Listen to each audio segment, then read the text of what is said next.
ማቆም ግዴታ ይሆንብናል። አለያ ሳናቆም ቀጥለን የምናነብ ከሆነ ግን የአንቀጹ መልእክት ሙሉ በሙሉ ይቀየራል። ለምሳሌ ፈላ የሕዙንከ ቀውሉሁም ኢና ነዕለሙ ማ ዩሲሩነ ወማ ዩዕሊኑን። ስለዚህ በዚህ መልኩ የሚም ምልክት ያለችበት ቦታ ላይ እያቆምን ማንበብ ይኖርብናል። ሁለተኛዋ እቺ ትንሿ የላ ምልክት ስትሆን አሁን ካየናት የሚም ምልክት በተቃራኒ ማቆም ክልክል ነው የሚል መልእክት አላት። እቺን ምልክት ያገኘንበት ቦታ ላይ ማቆም አይፈቀድም። ይልቁንስ ሳናቆም ቀጥለን ማንበብ ይኖርብናል። አለያ የአንቀጹ ሀሳብ ወይም ደግሞ ትርጉም ሙሉ በሙሉ ይቀየራል። ለምሳሌ ثم لا يتبعون ما أنفقوا منا ولا أذى لهم أجرهم عند ربهم። በዚህ መልኩ እቺ የላ ምልክት ያለችበት ቦታ ላይ ሳናቆም ቀጥለን ማንበብ ይኖርብናል። ሶስተኛዋ የሷድ ፊደል ቅርጽ ያላትና ሲላ ተብላ የምትጠራ ምልክት ከማቆም መቀጠሉ የተሻለ ነው የሚል መልእክት አላት። እቺን ምልክት ያገኝንበት ቃል ላይ ከምናቆም ቀጥለን ብናነብ የተሻለ ነው። ነገር ግን ማቆም እንችላለን። ለምሳሌ هذا يوم الفصل جمعناكم والأولين ከፈለግን አቆመን ማንበብ እንችላለን። هذا يوم الفصل جمعناكم والأولين ሳናቆም ቀጥለን ብናነብ ግን የተሻለና ተመራጭ ነው። አራተኛዋ የቃፍ ፊደል ቅርጽ ያላትና ቂላ ተብላ የምትጠራ ምልክት አሁን ካሳለፍናት ሲላ ምልክት በተቃራኒው ከመቀጠሉ ማቆሙ የተሻለ ነው የሚል መልእክት አላት።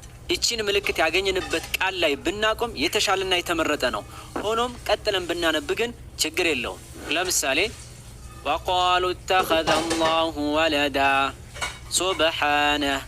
ሆኖም ቀጥለን ማንበብ እንችላለን። ወቃሉ እተኸዘ አላሁ ወለደን ሱብሓነህ። በዚህ መልኩ እቺን የቃፍ ምልክት ያገኘንበት ቦታ ላይ ብናቆም የተሻለና የተመረጠ ነው። አምስተኛዋ ይቺ የጂም ቅርጽ ያላት ምልክት ማቆምም መቀጠልም ይቻላል የሚል መልእክት አላት። ይቺን ምልክት ያገኘንበት ቃል ላይ ከፈለግን ቀጥለን አሊያም አቁመን ማንበብ እንችላለን። ሁለቱም ምርጫው የተሰጠው ለኛው ነው። ለምሳሌ ቀጥለን ስናነብ ወኡምሊ ለሁም ኢነ ከይዲ መቲን። ከፈለግን ደግሞ አቁመን ማንበብ እንችላለን። ወኡምሊ ለሁም ኢነ ከይዲ መቲን። ስድስተኛዎቹና እነዚህ ሁሌም የማይነጣጠሉት ባለ 3 ነጥብ ምልክቶች አንደኛዋ ላይ ካቆመን አንደኛዋ ላይ መቀጠል ይኖርብናል የሚል መልእክት ይዘዋል።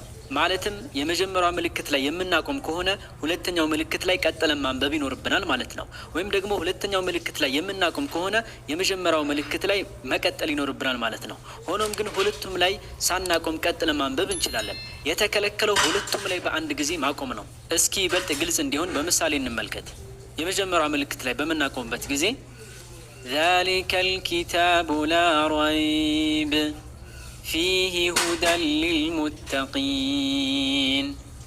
ወይም ደግሞ ሁለተኛው ምልክት ላይ ስናቆም ذلك الكتاب لا ريب فيه هدى للمتقين። አለያ ሁለቱም ላይ ሳናቆም ቀጥለን ማንበብ ግን እንችላለን። ذلك الكتاب لا ريب فيه هدى للمتقين። ሰባተኛዋ ምልክት የሱጁድ ምልክት ተብላ የምትጠራዋ ሲሆን በቁርአን ውስጥ የዚህ አይነት 15 የሱጁድ ምልክቶች ይገኛሉ። ታዲያ ይችን ምልክት በምናገኝበት ጊዜ አንቀጹን አንብበን እንደጨረስን ሱጁድ ብናደርግ የተሻለና የተመረጠ ነው። በተለይ ደግሞ ሱጁድ ለማድረግ አመቺ ቦታና ጊዜ ላይ ከሆነን ሱጁድ ብናደርግ የተሻለ ነው። ሆኖም ግን እነዚህ የሱጁድ ምልክቶች ላይ ሱጁድ ማድረግ ግን ግዴታ አይደለም። ስምንተኛዋ እቺ የሚም ፊደል ቅርጽ ያላት ምልክት ቅድም ካየናት የማቆሚያዋ ምልክት በቅርጽም በአቀማመጥም በትርጉምም የምትለይ በመሆኑ ሁለቱን በደንብ ለያይተን ማወቅ ይኖርብናል።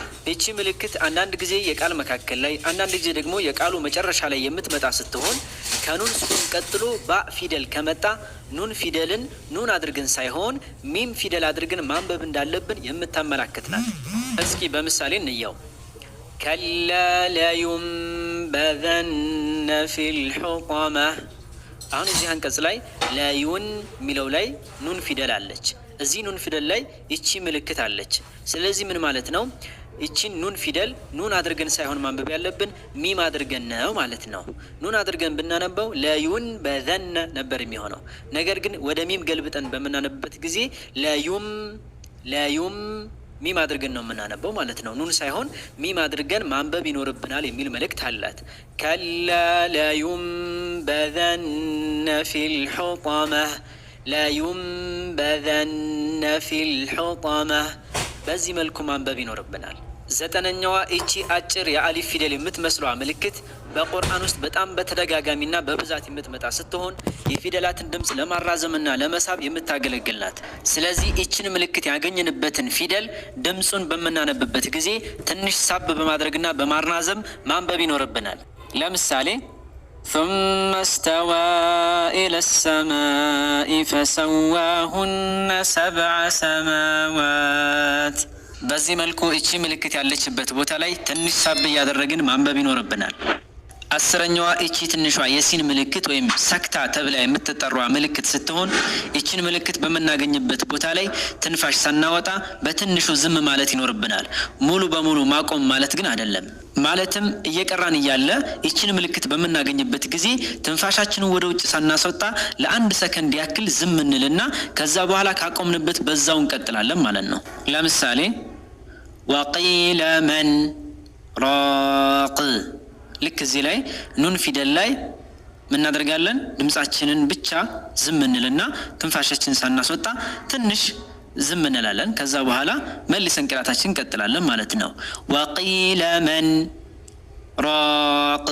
ስለዚህ እዚህ ላይ የምናደርገው በጣም አጭር የሆነ መቆም እንጂ ሙሉ በሙሉ መቆም ማለት አይደለም። 11ኛው የመድ ምልክት ተብሎ የሚጠራ ሲሆን በቁርአን ውስጥ በብዛት የምናገኘው ምልክት ነው። ይህን ምልክት በምናገኝበት ጊዜ የሚሳቡ ፊደላትን ከተለመደው አሳሳብ ረዘም ባለ መልኩ ድምፅን ሳብ አድርጎ ማንበብ እንደሚኖርብን የሚያሳይ ምልክት ነው። ለምሳሌ የቅድሙን